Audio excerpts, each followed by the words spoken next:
Oi, gente. Sou Daniela Macedo, professora de Geografia, e hoje nós vamos falar sobre as principais características do Taylorismo e do Fordismo. A cada nova revolução, a indústria se reinventa e promove a adoção de novos modelos produtivos. Esses primeiros modelos foram o Taylorismo e o Fordismo, amplamente utilizados entre a década de 1914 e meados da década de 1970.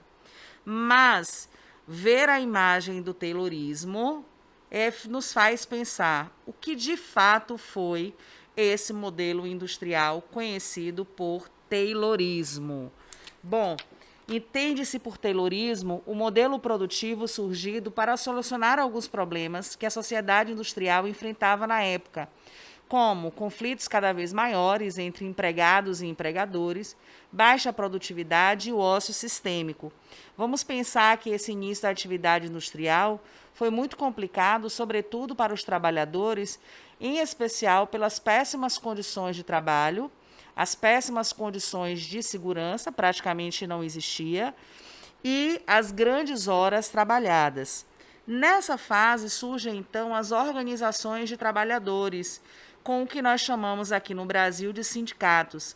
Dois movimentos foram muito marcantes nessa época: o ludismo, que consistia na invasão das fábricas e destruição de máquinas, e o cartismo, que consistia na luta por direitos trabalhistas e também direitos políticos.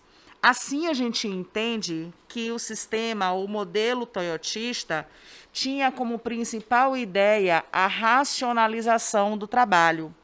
Eles entendiam que, com o objetivo de maximizar a produção, o segmento do processo produtivo, como uma nova organização do trabalho, precisava estar focada na especialização dos trabalhadores, onde existiria uma função de gerência, onde seria chamada de gerência científica, que iria supervisionar toda a produção e todas as atividades realizadas por esse funcionário. Assim, o Taylorismo ele passa a ser marcado pelos métodos organizacionais, pela divisão de tarefa e uma maior economia de tempo, com o máximo de tempo para a produção. Para Taylor, os trabalhadores deveriam ser supervisionados a fim de evitar tempo ocioso, bem como também tempo perdido com execuções desnecessárias às funções exercidas.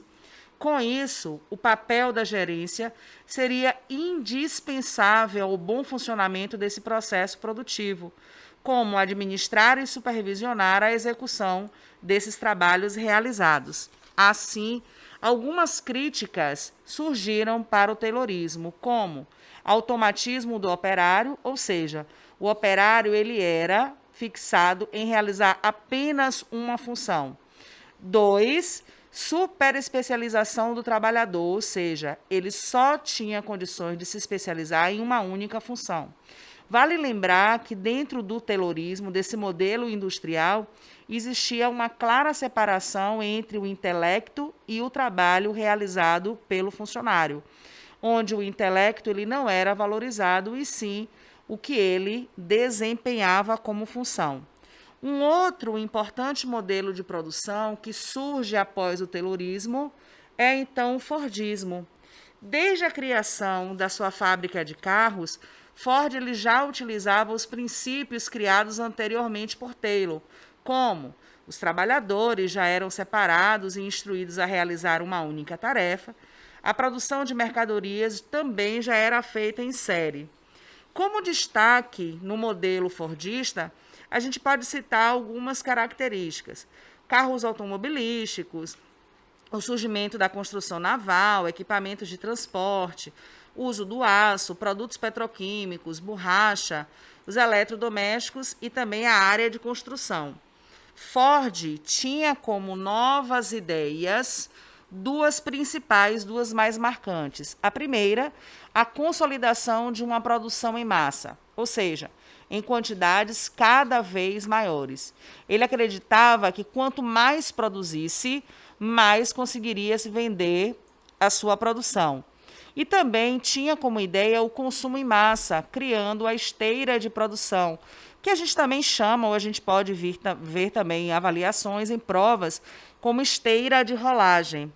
Assim, Ford surge com uma proposta: dia de 8 horas e $5, ou seja, os trabalhadores teriam menos horas de trabalho, mas eles não teriam a redução do seu salário. O que Ford busca nesse processo?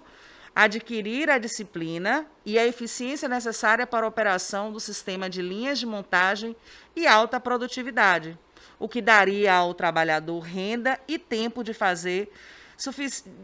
lazer suficientes para que consumissem produtos em massa, já que as corporações estavam por fabricar em quantidades cada vez maiores. A intenção dele era fazer com que o próprio funcionário fosse um dos maiores consumidores da sua produção. A gente entende, portanto, que algumas dessas condições permitiu que o Fordismo, ele pudesse ser marcado como um dos grandes responsáveis pela depressão, pela Grande Depressão que os Estados Unidos vivenciou na década de 1929, especialmente por sua ideia de superprodução de mercadorias. Após a aplicação de medidas keynesianas, incluindo a criação de um bem-estar social e o aumento do intervencionismo econômico, a gente percebe que a economia americana se recuperou e os princípios fordistas acabaram se expandindo pelo mundo. Vamos entender, portanto, para que a gente possa finalizar, que o Fordismo foi um aprimoramento do Taylorismo e que trouxe como grandes características a esteira de produção ou esteira de rolagem, formação de estoque, já que acreditava-se que quanto mais produzisse, mais iria se comercializar, e uma produção padronizada, ou seja, não existia uma diversidade de produção. Se você gostou da nossa aula, deixe o seu like e se inscreva no nosso canal e até a próxima.